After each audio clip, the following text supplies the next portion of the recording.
کہا اے سارا ایک بار اور دعا کر دے، اس کے بعد ہم تجھے کبھی ہاتھ نہیں لگائیں گے، میں چھوڑ دوں گا۔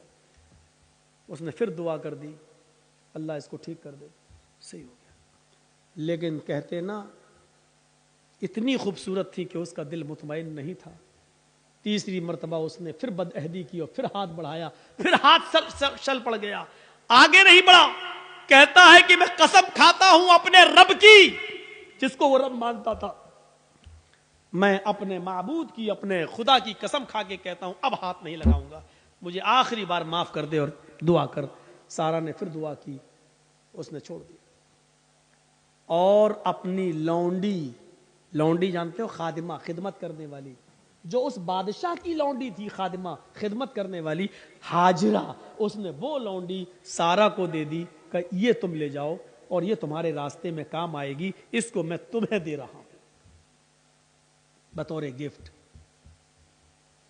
حضرت سارا جب ہاجرہ کو لے کر آئیں تو پوچھا کہ میرے شوہر ابراہیم کہاں ہیں؟ بادشاہ کی پولیس، بادشاہ کی فوج جب حضرت سارا کو ابراہیم علیہ السلام کے پاس لے کر گئے تو حضرت سارا کیا دیکھتی ہے کہ ابراہیم علیہ السلام نماز میں مصروف ہیں، نماز پڑھ رہے ہیں۔ مسلم شریف کی حدیث ہے، وہ نماز میں مصروف ہیں، نماز پڑھ رہے ہیں اور نمازی میں یہ دعا کر رہے ہیں کہ اللہ میری بیوی کی حفاظت فرما، اللہ میری بیوی کی حفاظت فرما، اللہ ظالم بادشاہ کے ظلم سے ہماری بیوی کو بچا لے۔ نماز میں مصروف ہیں۔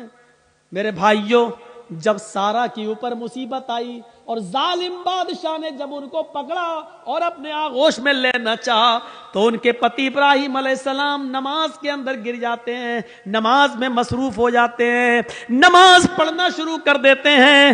غور کیجئے، جب کسی کے اوپر مصیبت آئے تو اس کو نماز کے اندر نماز پڑھنا چاہیے، اس کو نماز کے اندر اللہ رب العالمین سے دعا کرنی چاہیے، کیونکہ نماز ایک ماں ہے، آپ کو اپنی آغوش میں لے لے گی، اور جب آپ نماز کی آغوش میں آ جائیں گے تو سارے خطروں سے محفوظ ہو جائیں گے، سارے خطروں سے آپ الگ ہو جائیں گے، پھر کوئی خطرہ نہیں رہے گا، ٹل جائے گا وہ خطرہ۔